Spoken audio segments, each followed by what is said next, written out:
Okay, this is a quick little video on how to adapt a black box dash cam that you actually it only has one mount, and that is a windshield mount with a suction cup, which doesn't really give you any versatility if you want to use it on your slingshot. So I'm going to show you what you got to do. It is very simple. Most of you can do it, I'm sure. And I'm going to show you the steps to do it. Alright, I'm holding the camera, so this isn't the way I usually do it. But Bike Week is coming up, and I would like for some of my friends to have some dash cams mounted for some great video. These are the components you need. First, you need a black box dash cam. They're anywhere from $20 to $50 from Amazon. You're going to need 2 zip ties. You're going to need to make a base plate. This is 1.5 inches aluminum wide, or this way, and 4 inches long, and you need 3 holes. And the way this works is, this is the mounting hole for this screw to go in here and to mount to the top of your GoPro setup and mount. Okay, now I had to adapt this. This is a little bit of work that you got to work with. You're going to have to take a mount, and you're going to have to cut down this section to be able to get it through, because this is not a standard connection. Okay, this is a base mount, and it goes into this type of a mount, which sticky material. You can mount this on top of your roll bar, and then this will fit inside of it, and then your base plate is going to fit up here.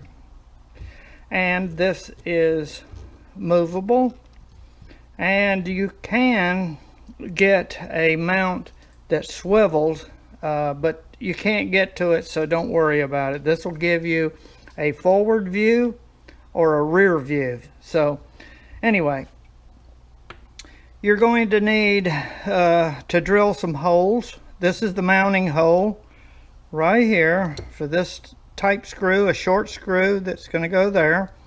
This is for the zip ties. These two, I think it's 3/16 holes, whatever zip tie, it's got to fit through there.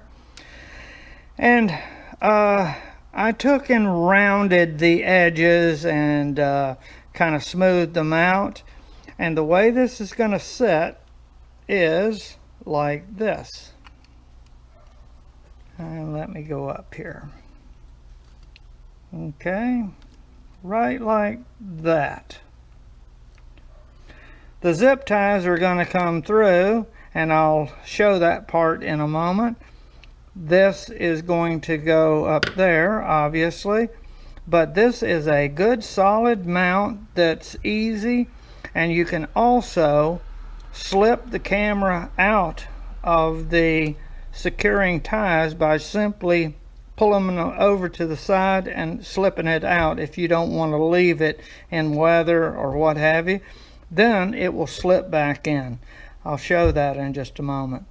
So I just wanted to show the components. So let me come back.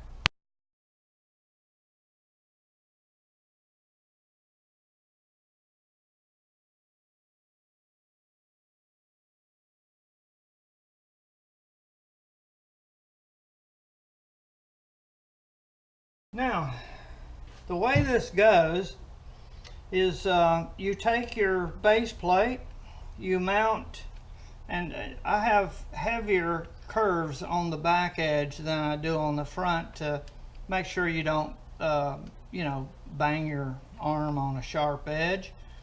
So I just place this on here like this, center it from both edges as best I can. Then what you do is you take your zip tie with this end facing out. We want it facing like that, so I go up through the hole, and I drilled a hole that will make this easy. Now you pull it up to a certain point, and then what you're going to do is pull this part up. So you want to go as far back as you can go and get this connection up close to the front edge like that. Okay? Then holding that, you come around and push this through. Now when you drill the holes, you want to make sure you don't cover your power connection, and you want to go right between there and a little black dot over here on that edge, and that's just perfect. And then you pull it tight. You take the other one. So you're going to have to look at where you need to drill these holes very carefully, because you don't want to get over your buttons. This one you want to go between these buttons, right in the center. So look at your hole location. Then you pull this around, pulling up and cocking until you get it just at the edge where it's going to, see, that's too far. So I pull it up a little more, and I pull it up a little more. There, I've got it just about right. I'm going to slide this one through. Now, once I get them in there, then I pull them, I push my finger on here and pull tight. Pull tight on this one, making sure I got it just right. And that's the way it should look after you're finished. And your buttons aren't covered. And over here, you pull this a little bit, and you've got access to your power. And then once you're satisfied that you've got this tight enough, tight as you can get it, over here. And it's very important to have these as close back as you can get, and still get where this goes straight down. And that's what it looks like underneath and on the back, and you can still see your screen and operate the camera. If you need to do some settings, you can operate all your buttons, and it makes a nice rigid mount. Now, cut these babies off.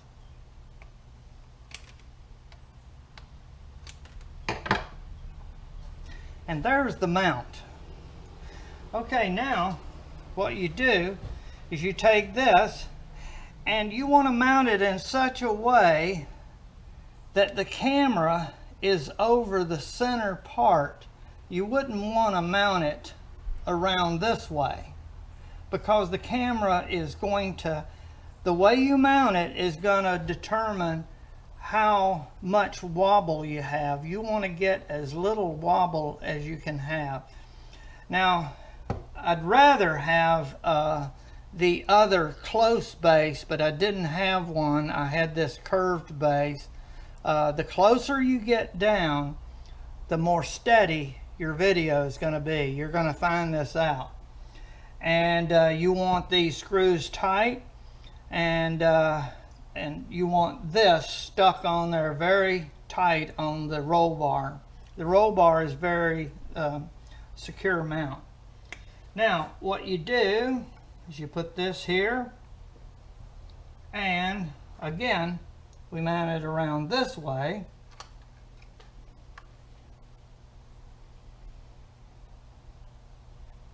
I'd put a lock nut on, or lock washer. Just screw this down,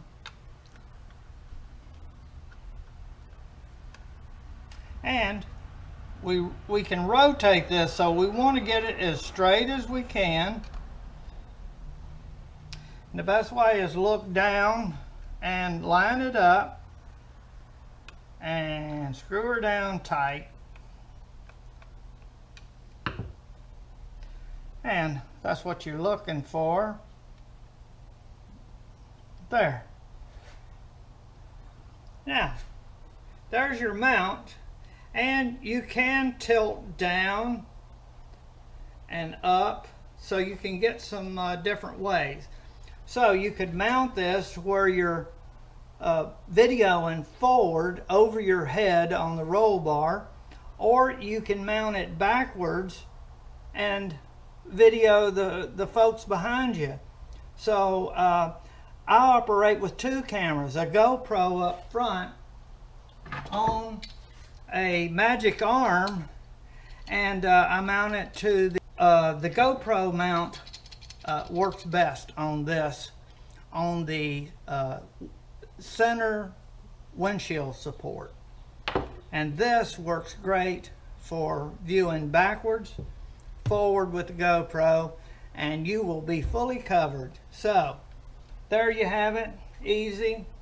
And this goes right in here, and you can see if that's mounted securely on something.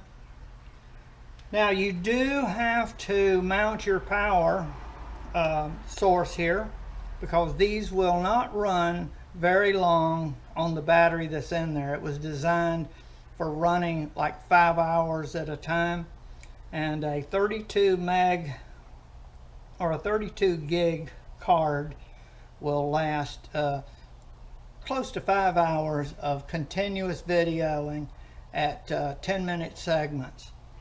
So great for our rides, and I would like to see some of you mount these so maybe you get a shot of me riding. I'm getting shots of you riding, so let's do it together, okay?